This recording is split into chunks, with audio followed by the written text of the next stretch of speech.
Seriously, that very many, if any, of the Grizzlies know the lyrics to the AC/DC classic Thunderstruck, but that's literally what happened to them Sunday in OKC. Right from the jump, SGA and company did Ja and the Grizzlies dirty their laundry. They're up 15. Desmond Bane missing the layup here. Cason Wallace going the other way.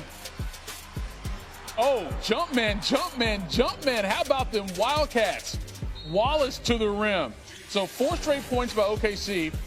Now the lead is 17. A couple plays later, Bane's pass is stolen by Jalen Williams. He goes the other way. Easy layup. 22 turnovers for Memphis in this game. That's 6 unanswered points for OKC. The run now is 14-0 when Scottie Pippen Jr. misses that layup. Wallace gets the rebound, finds Williams. Another dunk. 16-0 run. It's 51-22. Then the Thunder were like, y'all can stop pinching yourselves because this nightmare is real. Hartenstein made the run 18-0. And then now it's 20-0. Longest run in the playoffs since the franchise moved to OKC back in 2008. They're up 33. And then Aaron Wiggins like, yo, let's see how funky we can get. The alley-oop. Come on. SGA and Chet Holmgren, they are digging it. Williams had 20 points, by the way. SGA knocks down to 3. They're up 68-36. 32 points is the Thunder's largest lead going into halftime in their playoff history. Third quarter, the Thunder still looking at the defense like not a challenge. SGA attacks to the rack. He had 15 points. He only played 23 minutes. They were up 45. And then Chet makes it a 50-point game. Largest playoff win in franchise history. Can you say total team effort? I have a great group of guys around me, and I know that, and I've known that for a long time. So tonight is no surprise. They obviously played amazing. If it was a bunch of me's out there tonight, it might have not looked like this, but that's what you have a team for. Kind of like have to take a little bit of this win with like they're going to be way better game 2.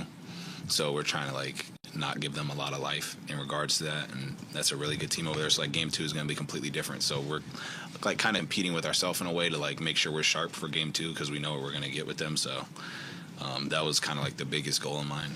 The energy, kind of wasn't there. We was kind of, trying to talk to ourselves into, getting back into the game. If we win Tuesday, the series 1-1. This game won't matter. We'll never, play that bad again. All right, let's go a little deeper into that performance by OKC because dominant may not be a strong enough word. They won by 51, the 5th largest margin of victory in NBA postseason history and the 4th largest win in any game in franchise history. Now, the Thunder did it despite MVP favorite Shai Gilgeous-Alexander finishing with just 15 points, his fewest in any game this season, and he didn't even have to play the 4th quarter. As for the Grizzlies, they finished with just 80 points.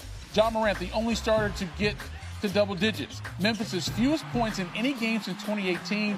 They have played 593 games since that last instance.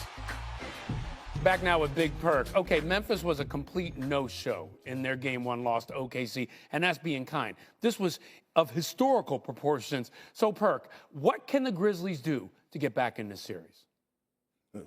Pray. Pray. That's all they could do, to be honest with you. Not unless Jaren Jackson Jr. decide to step up.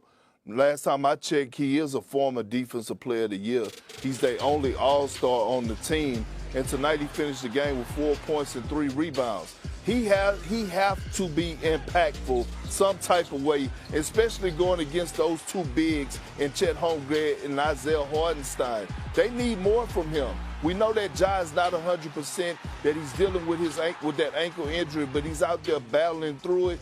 Jaren Jackson Jr. has to rise to the occasion. And I'm not talking about shooting a whole lot of 3-point shots. I'm talking about getting his big behind on that low block when they switch those smaller guards like Alex Caruso on him and punish them in the inside and make an impact on this game and this series for the Memphis Grizzlies. Yeah, defensively, he's got to step up in a big way. They can't have anything like what happened in Game 1. There's going to be plenty of motivation, by the way. Today was their 2nd worst loss ever. Okay, so as for the rest of the playoffs, they're now in full swing. What's your biggest takeaway from day 2? OKC. On a night where SGA didn't have his MVP-type performance, they still spoke them by 50. And when I look at Oklahoma City, is no drop-off nowhere defensively. No matter if they're making or missing shots, they're going to slide those puppies on the perimeter. Also showed the world a lot about their depth to the non-believers.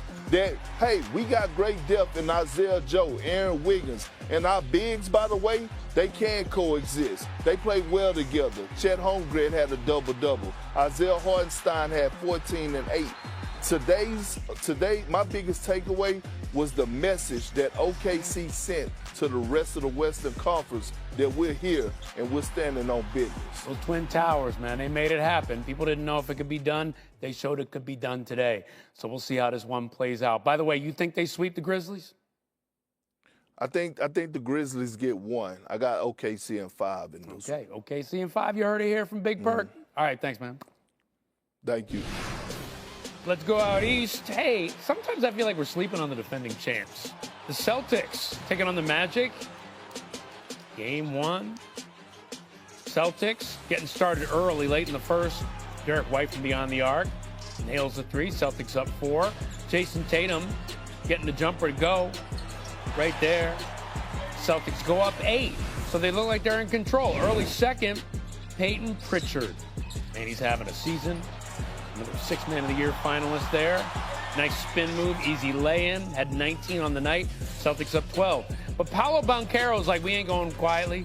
Hits the 3 right there. Magic within 5. And then Banchero, step back, 3, got it. Magic cuts the lead to 2. He had 36 and 11 rebounds. Not bad. Contavious Caldwell-Pope here getting in the corner.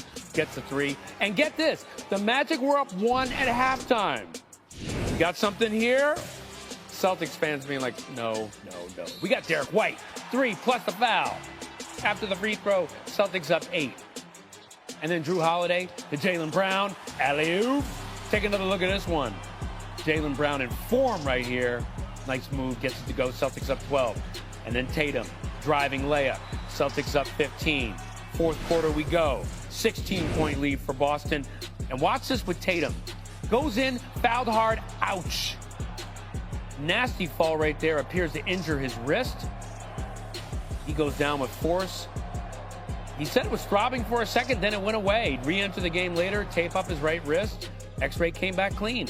So you ask yourself, how was that wrist doing? Well, here's Tatum right here from deep. Looks pretty good to me. Had 17 on the night, Celtics up 18. And then Derek White. One of his 7 threes on the night, a team high 30 for him. Celtics win 103-86. And the man with 30, he speaks post-game.